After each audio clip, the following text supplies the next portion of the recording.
My name is Denitsa. I'm 27 years old and I suffer from depression and anxiety disorder, more specifically generalized anxiety disorder.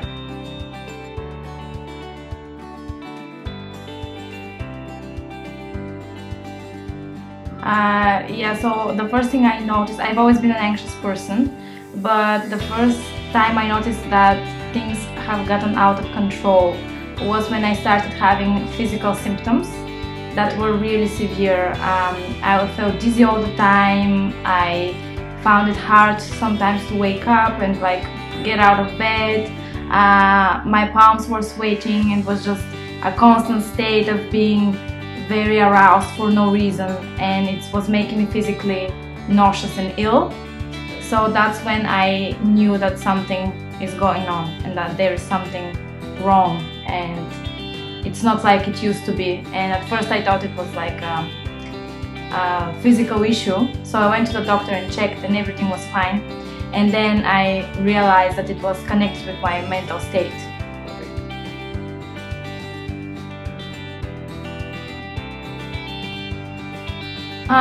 Well, I felt very lonely because I couldn't communicate with others, even people in my field. I felt like I couldn't explain what I'm going through, and that they would just say, oh, you're just stressed, or like you're exaggerating, or maybe you just have a bad day or something like that. And my other friends, I was sure that they have no clue. So what I did was basically withdraw a bit and keep to myself and isolate myself, which was not the best thing, but that's how I felt at the moment.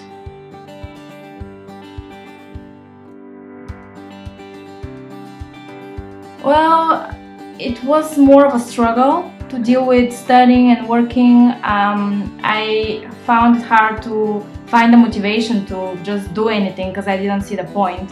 And because I was feeling always physically ill, it was even worse.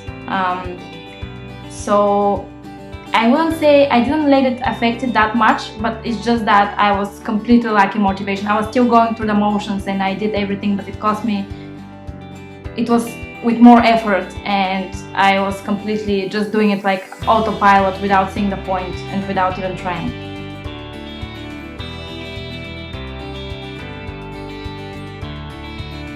Well, it really helped me that I recognized what it was, and that's because of my education. I was able to realize and connect the physical symptoms that I had with my actual mental state. And since I had some things that happened in my life that basically triggered all these issues to arise, once I realized what I am going through and what that is, then it was more easy to just basically not blame myself and not feel like it's my fault that I feel the way I feel. And I just knew that it cannot stop me from living, because it's something that I have to learn how to live with. I cannot just give up and stop doing, although there were days when I wanted to stop living at all, but it's not an option. So I just had to fake it until you make it.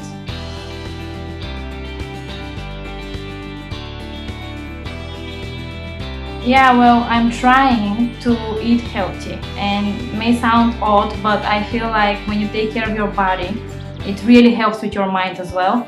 Before I used to exercise. Right now, unfortunately, I don't have much time to do that, but that actually really helps.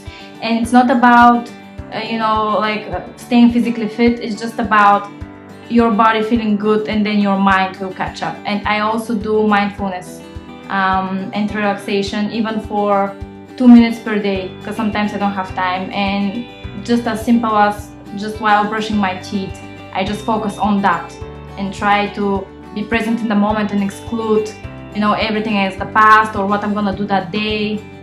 So yeah. At the time when you were suffering severely from mental problems, were you embarrassed by it? How do you feel that society looked upon your illness?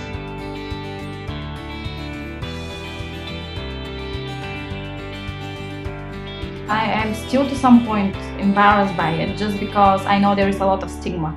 And although I'm quite open about it, just because I want to, I just don't want to be reinforcing that stigma, since I'm in the field as well. But I still feel embarrassed. For example, I wouldn't want my future employers to know that, just because I'm afraid it will affect my career.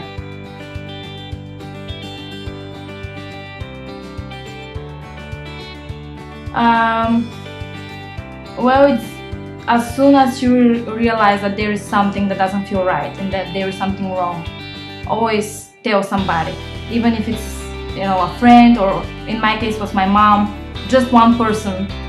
You don't have to do it alone. And also, it's better to deal with it in terms of check what it is, so and then if you're not sure how to take care of it, you can always seek help from professionals who can tell you what to do, and it's up to you to choose the techniques that might actually work for you and that may actually help you. So it's about educating yourself and seeking help.